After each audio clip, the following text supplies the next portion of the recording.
Professor Richter, can you please explain us how is testing done in your online courses?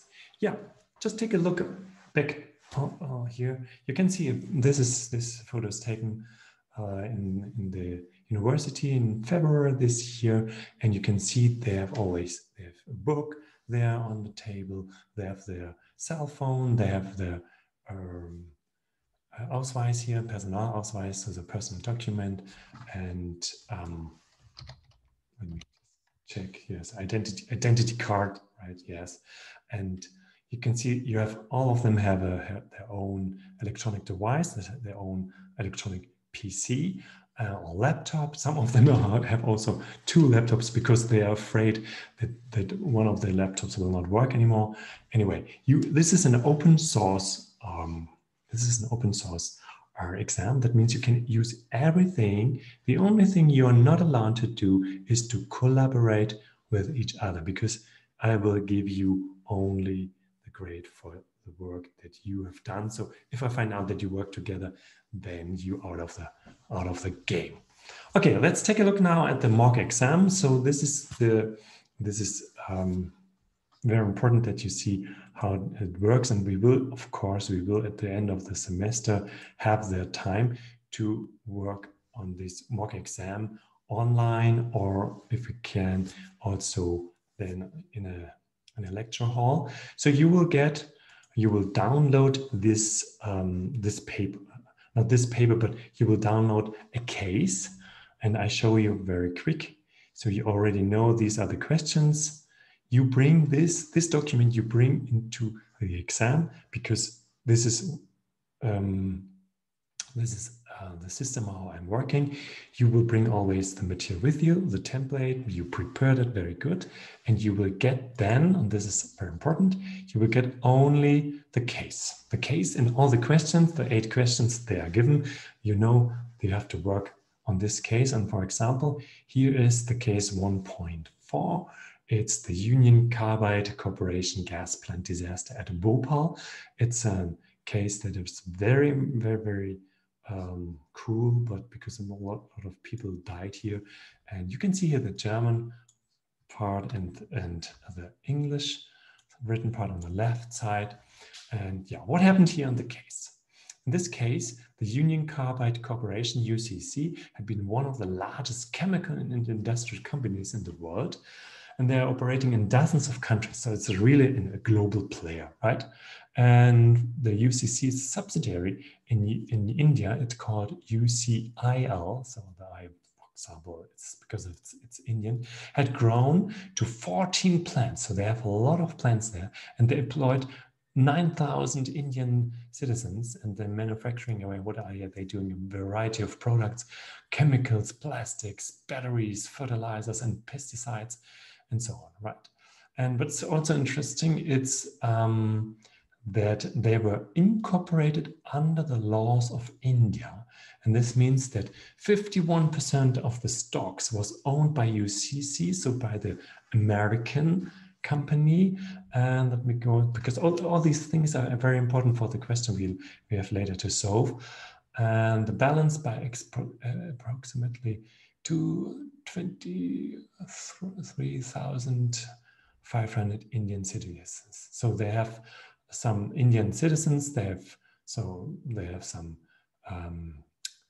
stocks here, and the stock was publicly traded in India. And in the 1970s, India issued a license to the company to produce pesticides at a plant, and now comes to the town Bhopal. So they are allowed to produce here Bhopal, and UCC provide the basic design for the plant, but India insisted that its own engineering firms and contractors build it. This is very important. So it's an Indian built plant, and so during these years, the construction was supervised also by Indian engineers, and everything was Indian, and the operations of the plant were regulated by more than 24 Indian governmental agencies, so they were looking if everything is okay. However, enforcement of environmental, health, and safety standards was weak. and ineffective. Unfortunately, we know this from the past. And the maintenance procedures and record keeping at the plant were inadequate. And it comes, you know what always in these cases come, and that's why we're talking about these. In 1984, poisonous methyl isocyanate gas was released from the plant and blew into densely occupied parts of the city of Bhopal. And this is really very, very cruel. Thousands of Indian, they were dead after this. The estimates range from 2,000 to 10,000 and have injuries to several hundred thousands others. So there was a big mess in this plant, and in April 1985, the Indian government filed a complaint in the federal courts in New York, not in India, on behalf of the victims. So they want to get money for the victims, but UCC contended that the action should properly be heard in the courts of India. And the district court agreed and dismissed the action. And here you can see what the judge said, and so all the arguments and the reasons. And he also made a decision. And my question is now, please explain me what are the most, so what happened here in this case, and what is your solution? Why is the solution as it is? Okay, you can see here is now an example for a solution.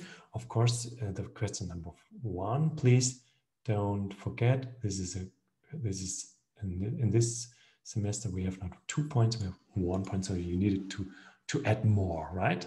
So who wants what? Who wants from whom, what, for what reason? We have here the Indian government wants from the UCC, and this is very important. So who built it, and how many people died, and where's the scene of action, and what is about the plaintiff, how many stock percent he has, and who was in charge of building the plant in Bhopal. Is that right? Yeah, maybe, but I think they were the defendant. They made it right here. Yeah, the defendant UCC. So the Indian government or the Indian authorities were responsible for the maintenance, and UCC, the defendant, were so they hold 41%. It's an international firm, and the employees and other injured people should receive damage payments from UCC, and the government wants the case to be dealt with in the US. Why? Because they get more money there.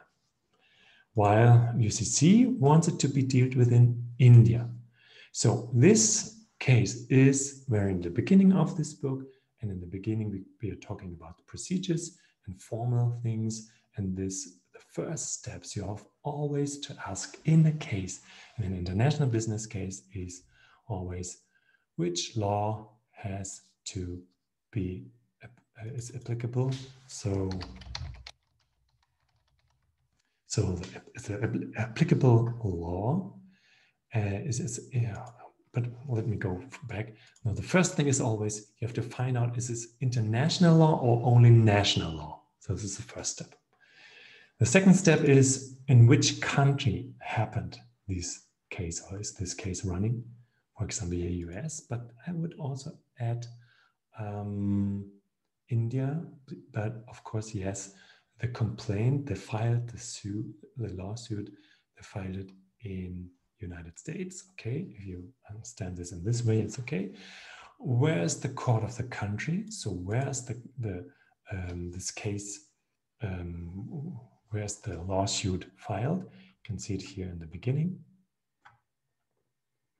They said here, filed a complaint in the federal courts in New York City. Good. So you can pick everything out of the case. The next thing is, the fourth thing is, which law is applicable on this case? So US law or Indian law. And the fifth one is the solution. So this is the really in general, the main checklist you will always go through if you have an international case. But first you have to find out, is it international? In which country are we now and want a court to make a decision? And in which country from which country is the court? And is this court responsible there? And is this court competent? Has the competent? We also call this court of jurisdiction.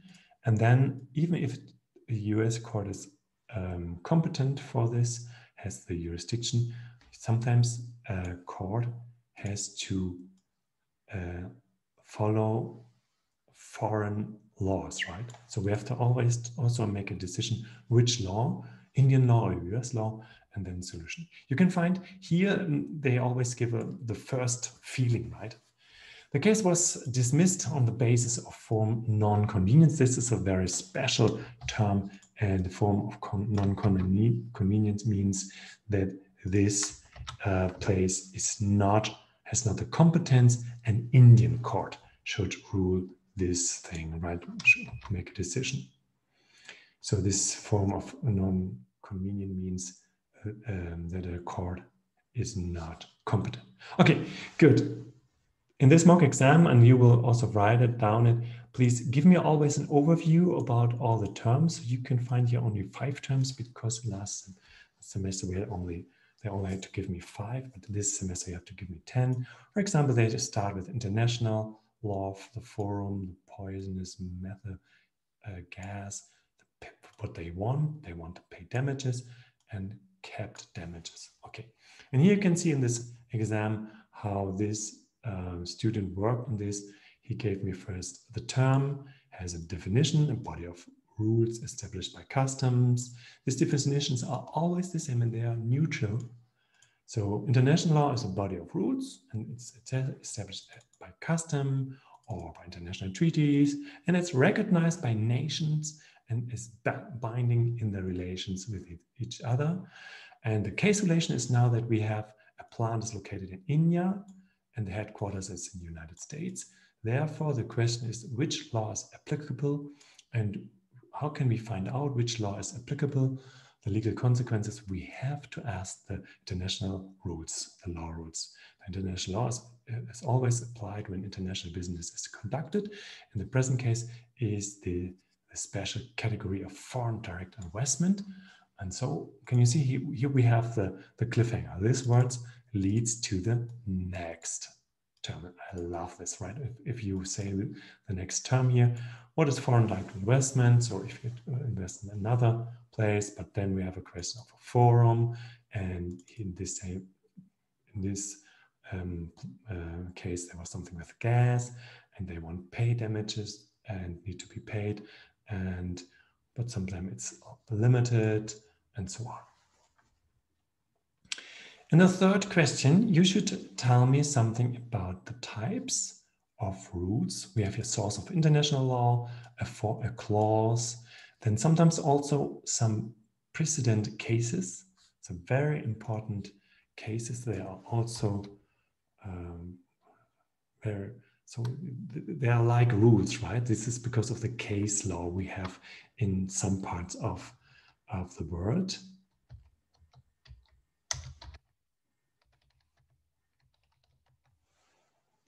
The precedent case, and we have 2 precedence cases here and the forum non-convenience clause.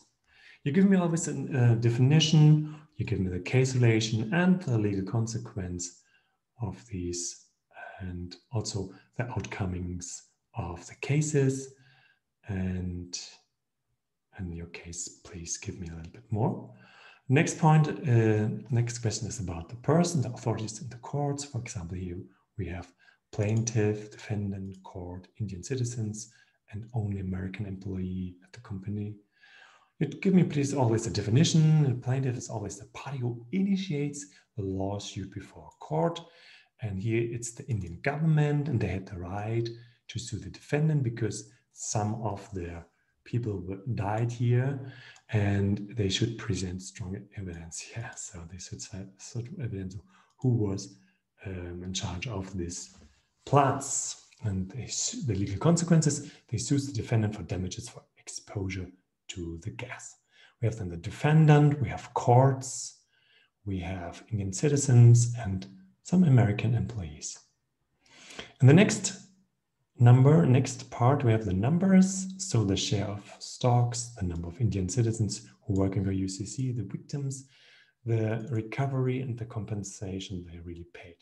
Please give me always a definition, the numbers, and the legal consequence, who has to pay what, or what does it mean? So if we have only 24% by the government of India, this means maybe there are only little parts of it owned by Indians, and this means 41% owned by UCC. The legal consequence is maybe that also United States, New York City, if it's owned there, they also have to pay for it, right?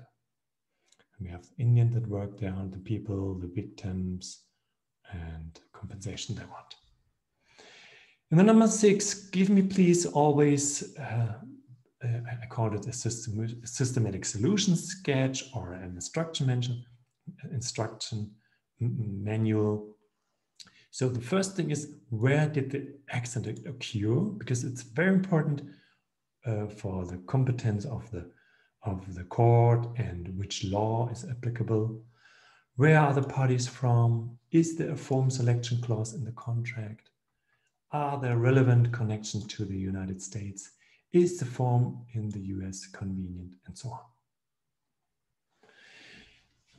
We come now to the part number 2, and this is a practical implementation. That means I want you to write down formulation. You can write down complaints or contracts or models of forms, anything. And here most of the time the students, they choose here out of a complaint, the reasoning. The company is located in the United States, therefore it only makes sense to deal with the case under US law. So this is pro-plaintiff, and it comes from this regulation, and it's here, then it leads to the effect that they want money from the United States. Pro-plaintiff is also another reasoning. So for example, another reason is USCC provided the basic design, right?